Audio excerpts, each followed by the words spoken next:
आज है 29 अक्टूबर और 29 अक्टूबर से हम लोग बेसिक शिक्षा से संबंधित जो भी इम्पोर्टेंट न्यूज होंगी उनको देखेंगे। तो सबसे पहले बात करेंगे हम पुरानी पेंशन से संबंधित जो कल कर्मचारियों ने धरना किया। पुरानी पेंशन को लेकर के शिक्षकों और कर्मचारियों ने बहाली के लिए धरना प्रदर्शन किया उसकी। तो यहाँ पर लखनऊ से खबर है कि उत्तर प्रदेश के में पूरे प्रदेश भर में गुरुवार को शिक्षकों और कर्मचारियों ने पुरानी पेंशन बहाली के लिए 11 सूत्री मांगों को लेकर धरना दिया। सभी जिला मुख्यालयों पर प्रदर्शन कर डीएम के माध्यम से मुख्यमंत्री को ज्ञापन प्रेषित किया गया। राजधानी में डीएम आवास के सामने सरोजनी नायडू पार्क में बड़ी संख्या में उपस्थित शिक्षक और कर्मचारियों ने नारेबाजी की और उम्मीद जताई कि सरकार उनकी मांगें जल्द पूरा करेगी। अगर ऐसा नहीं हुआ तो आगे आंदोलन और तेज किया जाएगा। तो इसमें कर्मचारी शिक्षक अधिकारी और पेंशनर्स अधिकार मंच उत्तर प्रदेश के प्रदेश अध्यक्ष डॉक्टर दिनेश चंद्र शर्मा ने कहा कि राज्य सरकार शिक्षकों व कर्मचारियों की मांगों को लगातार नज़रअंदाज कर रही है। आगे बात करें तो नेक्स्ट न्यूज बनकर के आई है, सरकार बनी तो मेधावियों को फिर बांटेंगे लैपटॉप, ये अखिलेश जी ने कहा है। तो यहाँ पर आजमगढ़ में उन्होंने एक वार्ता में भाजपा के संकल्प पत्र में लिखा था कि सरकार बनने पर मेधावियों को लैपटॉप के साथ डेटा भी फ्री देंगी, लेकिन 4.5 साल बाद भी ऐसा नहीं किया गया। हमारी सरकार बनी तो मेधावियों को फिर से लैपटॉप बांटेंगे, ये बातें पूर्व मुख्यमंत्री सपा के राष्ट्रीय अध्यक्ष अखिलेश यादव जी ने की। गुरुवार को आजमगढ़ के सहदा स्थित श्री दुर्गा जी इंटर कॉलेज में वो बोल रहे थे। उन्होंने मेधावियों के सम्मान समारोह में 130 विद्यार्थियों को लैपटॉप भी भेंट किए। आगे चलते हैं तो नेक्स्ट न्यूज है, सचिव शिक्षा के खिलाफ जमानती वारंट जारी किया गया है और ये मैटर था सहायक अध्यापक भर्ती परीक्षा का। तो यहाँ पर हाईकोर्ट ने उच्च सचिव शिक्षा मंत्रालय लखनऊ के खिलाफ जमानती वारंट जारी किया है। सीजेएम के मार्फत वारंट तामील कर स्पष्टीकरण के साथ 29 नवंबर को हाजिर होने के निर्देश देते हुए कोर्ट ने पूछा है कि समय दिए जाने के बावजूद क्यों नहीं जवाब दिया अथवा सरकारी वकील को कोई जानकारी दी। यह आदेश न्यायमूर्ति सरल श्रीवास्तव ने बलिया के विजय कुमार की याचिका पर दिया है। माध्यमिक शिक्षा सेवा चयन बोर्ड एलनगंज प्रयागराज के ने विज्ञान विषय में सहायक अध्यापक भर्ती का विज्ञापन 2020 में जारी किया था, जिसमें 12 पद अनुसूचित जनजाति के लिए थे, जिसे बाद में निरस्त कर दिया गया। बोर्ड के उप सचिव ने सुप्रीम कोर्ट के फैसले के तहत सर्कुलर जारी किया। इसमें साइंस और बायोलॉजी के अलग अलग पद विज्ञापित थे, कुछ अनुसूचित जनजाति के भी थे। इसे यह कहते हुए चुनौती दी गई कि पद कम होने से याची को अवसर से वंचित किया गया है। कोर्ट ने सरकार से जवाब मांगा है। आगे देखें तो एक और न्यूज बन के आती है कि प्रदेश के समस्त कर्मचारियों को एक तक हर हाल में दें वेतन। सीएम योगी आदित्यनाथ ने इसकी घोषणा कर दी है कि दीपावली से पहले सभी कर्मचारियों, चाहे वो सरकारी, अर्ध सरकारी, संविदा या आउटसोर्सिंग कर्मचारी हों, सभी को अक्टूबर महीने का वेतन हर हाल में 1 नवंबर तक देने के निर्देश दिए हैं। 4 नवंबर को दीपावली है, ऐसे में सभी कर्मचारियों को समय पर वेतन का भुगतान किया जाए। सीएम के निर्देश के बाद मुख्य सचिव आर.के. तिवारी की ओर से वेतन दिए जाने का आदेश भी देर शाम जारी कर दिया गया। सभी विभागों के अपर मुख्य सचिव, प्रमुख सचिव और सचिव को निर्देश दिए गए हैं। आगे देखें तो एक और न्यूज है, परिषदी स्कूल में डमी शिक्षक का खेल चल रहा है और सहायक अध्यापक की जगह पढ़ाती मिली थी युवती। तो ये मामला है बाराबंकी का। बेसिक शिक्षा विभाग के परिषदीय स्कूलों में कोरोना काल के बाद शिक्षकों के स्कूल पहुंचने की आदत में बदलाव नहीं देखने को मिल रहा है। बीएससी की सख्ती और निरीक्षण में गैर हाजिर शिक्षकों के वेतन काटने के बाद भी शिक्षा व्यवस्था पटरी पर दौड़ती नजर नहीं आ रही है।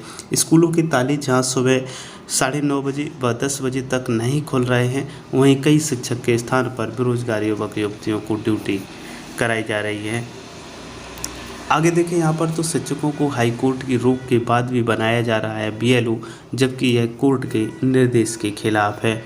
बेसिक शिक्षा के शिक्षकों को पहली बार मतदाता सूची पुनरीक्षण कार्य में भी ड्यूटी लगा दी गई है। तो ये मामला केवल गोड्डा जिले का ही नहीं है, लगभग सभी जिलों में यही स्थिति है कि ज़्यादातर टीचरों को ही लगाया गया है, जबकि शिक्षकों से पढ़ाई के अलावा 3 कार्यों में ही ड्यूटी लगाए जाने की व्यवस्था कोर्ट की ओर से की गई थी और स्पष्ट निर्देश भी दिए गए थे। आगे देखते हैं तो ये में एक महत्वपूर्ण चीज़ पे अब हम देखेंगे एक न्यूज़ जो है बेसिक शिक्षा की क्रियान्वयन हेतु लागू किए गए प्रेरणा तकनीकी फ्रेमवर्क के अंतर्गत परिषदीय प्राथमिक एवं उच्च प्राथमिक विद्यालयों के लिए पोर्टल पर अपलोड की गई संशोधित सपोर्टिव सुपरविजन चेकलिस्ट के उपयोग के संबंध में आदेश जारी किया गया है। और ये प्रेषक हैं मंडलीय सहायक शिक्षा निदेशक बेसिक षष्ठ मंडल लखनऊ। सेवा में जिला बेसिक शिक्षा अधिकारी षष्ठ मंडल लखनऊ के लिए ही ये जारी किया गया है। और यदि लखनऊ के लिए जारी किया गया है तो ये लगभग सभी जिलों में भी जारी होगा।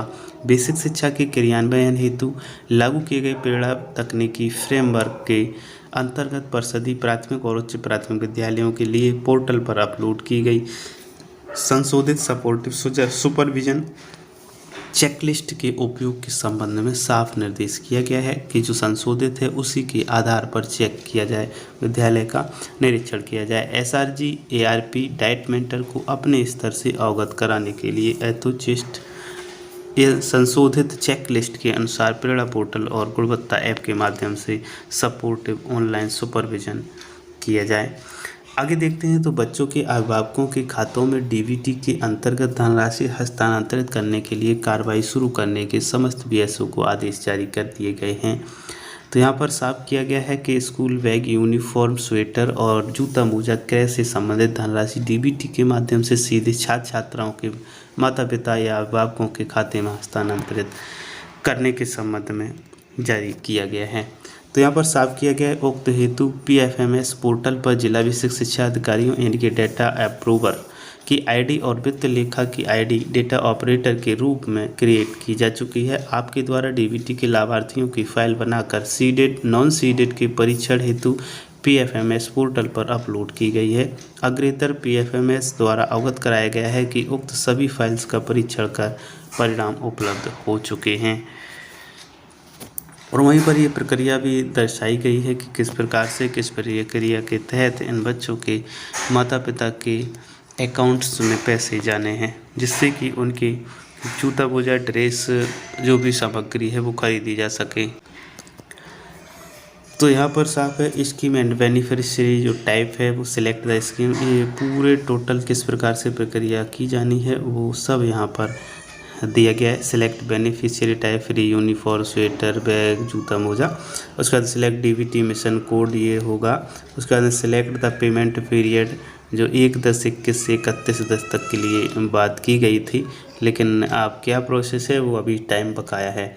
Inter the office order number and date यहाँ पर डालना होगा। Select the show search beneficiary, click the next. उसके बाद स्टेप 2 को सर्च करना होगा। पर्पज ऑफ पेमेंट निःशुल्क यूनिफॉर्म, जूता मोजा, स्वेटर, बैग वितरण 5 आइटम के लिए ये पैसे जारी किए गए हैं। कैटेगरी की बात करें कास्ट कैटेगरी तो सिलेक्ट ऑल करना होगा क्योंकि सभी के लिए भेजे जाएंगे। Select uploaded excel beneficiary file, uploaded file होगी और उसके बाद में click on next and show beneficiary. Third number पर वेरिफिकेशन की बात की गई तो add beneficiary to payment list करना पड़ेगा। और चौथे नंबर पर कन्फर्मेशन होगा submit to approval, all approval यहाँ से कर दिया जाएगा और उसके बाद में ये प्रोसेस आगे बढ़ेगी। आधार वेरिफिकेशन की फाइल पीएफएमएस पोर्टल से डाउनलोड करना। उसके बाद वित्त और लेखा अधिकारी एओ बेसिक और पीएफएमएस लॉगिन डेटा ऑपरेटर से किया जाएगा, जिसमें रिपोर्ट डीबीटी 01 सिलेक्ट स्कीम को सिलेक्ट करना होगा। सिलेक्ट बेनिफिशियरी टाइप होगा। उसके बाद में सिलेक्ट बेनिफिशियरी स्टेटस होगा। अपलोड फाइल होगा। Select UID and account status filter होगा। उसके बाद में export and drop down menu excel में खोलेगा। उसके बाद में यहाँ पर आधार वैलिडेशन की फाइल प्रेरणा पोर्टल पर अपलोड करना होगा। तो यहाँ पर ये प्रक्रिया पूरी की जाएगी और उसी के तहत बच्चों के माता पिता के अकाउंट में पैसा ट्रांसफ़र किया जाएगा।